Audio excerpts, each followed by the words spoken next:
प्रिय भक्तजन, आइए नवरात्रि का व्रत कथा सुनते हैं। आज माता जी का चौथा स्वरूप है और माता रानी का नाम कुसमांडा है। माता जी के चौथे स्वरूप का नाम कुसमांडा है। आज के दिन मालपुआ का भोग लगता है और माँ का जो वस्त्र है नीले रंग का है। नीले रंग का वस्त्र खुद भी पहने और माँ को भी अर्पण करें। माँ दुर्गे जी की चौथे स्वरूप का नाम कुसमांडा है। अपनी सुंदर हल्की सी हंसी द्वारा अंड अर्थात ब्रह्मांड को उत्पन्न करने के कारण इन्हें कुसमांडा देवी के नाम से अभिहित किया गया है। जब सृष्टि का अस्तित्व नहीं था, चारों ओर अंधकार ही अंधकार परिव्याप्त था, तब इन्हीं देवी ने अपने इसी हास्य से ब्रह्मांड की रचना की थी। अतः यही सृष्टि की आदि स्वरूपा आदि शक्ति है। इनके पूर्व ब्रह्मांड का अस्तित्व था ही नहीं। इनका निवास सूर्यमंडल के भीतर के लोकों में है। सूर्यलोक में निवास कर सहने की क्षमता और शक्ति केवल इन्हीं में है। इनके शरीर की क्रांति और प्रभावी सूर्य के समान ही देदीप्यमान है और भास्वर है। इनकी तेज की तुलना इन्हीं से की जा सकती है। इन्हें कोई भी देवी देवता इनकी तेज और प्रभाव की समता नहीं कर सकता, यानी उनकी बराबरी नहीं कर सकते। इन्हीं के तेज और प्रकाश से दसों दिशाएं प्रकाशित होती रहती हैं। ब्रह्मांड की सभी वस्तुओं और प्राणियों में अवस्थित तेज इन्हीं की छाया है। इनकी 8 भुजाएं हैं, अतः अष्टभुजा देवी के नाम से भी जानी जाती हैं, विख्यात हैं। इनके 7 हाथों में क्रमशः कमंडलू, धनुष, बाण, कमंडल पुष्प, अमृत पूर्ण कलश, चक्र तथा गदा है। 8वें हाथ में सभी सिद्धियों और निधियों को देने वाली जपमाला है। उनका वाहन सिंह है। संस्कृत भाषा में कुसमांड कुम्हड़े को कहते हैं। बलियों में कुम्हड़े की बलि इन्हें सर्वाधिक प्रिय है। इसी कारण से भी कुसमांडा कही जाती है। नवरात्र पूजन के चौथे दिन कुसमांडा देवी के स्वरूप की ही उपासना की जाती है। इस दिन साधक का मन अनाहत चक्र में अवस्थित होता है। अतः इस दिन इसे अत्यंत पवित्र और अचल मन से कुसमांडा देवी के स्वरूप को ध्यान में रखकर पूजा उपासना के कार्य में लगना चाहिए।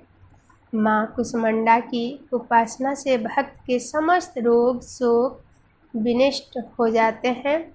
इनकी भक्ति से आयु बढ़ता है, यश बढ़ता है, बल बढ़ता है, आरोग्य की वृद्धि होती है, धन लक्ष्मी अपने आप घर में आकर निवास करने लगता है।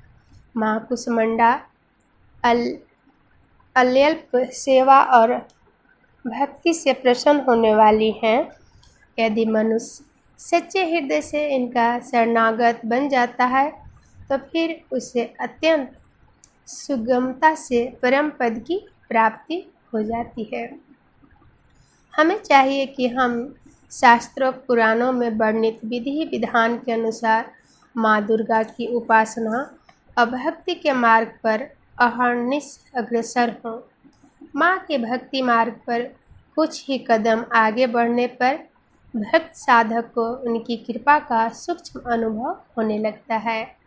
यह दुख स्वरूप संसार उनके लिए अत्यंत सुगम, सुखद और आनंददायक बन जाता है। माँ की उपासना मनुष्य को सहज भाव से भव सागर से पार उतारने के लिए सर्वाधिक सुगम और श्रेष्ठ मार्ग है। माँ कुसमांडा की उपासना मनुष्य को आधियों व्याधियों से सर्वथा विमुक्त करके उसे सुख समृद्धि और उन्नति की ओर ले जाने वाली है।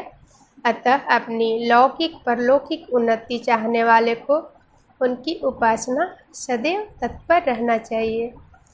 देवी पूजी पद कमल तुम्हारे, सुर नर मुनि सब होहि सुखारे।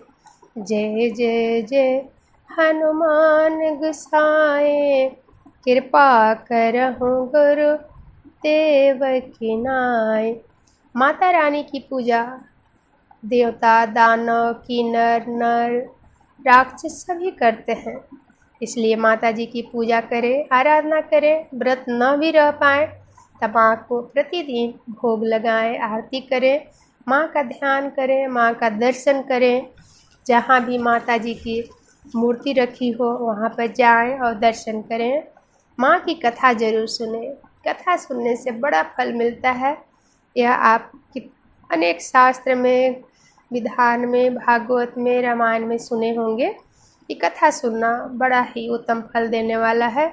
सभी कष्ट, विघ्न, बाधाओं को दूर करने वाला होता है। माँ की कथा जरूर सुने। इसी तरह मेरे चैनल से जुड़े रहिए, भक्ति कथा सुनते रहिए और माता रानी के 9 दिन की 9 कथाएं जरूर सुनिए। और नवरात्रि का जो एक कथा है उसे तो प्रतिदिन आप सुने। आप प्रतिदिन माँ का अलग अलग स्वरूप का कथा अपलोड है, ज़रूर सुनिए। अपने परिवारजन, भक्तजनों को सुनाइए। आइए माता जी की जयकारा करें। बोलिए माँ दुर्गा की जय, माँ कुसुमंडा जी माता रानी की जय, माँ भगवती जगत जननी, माँ अम्बे जगदम्बे की जय। जय माता जी।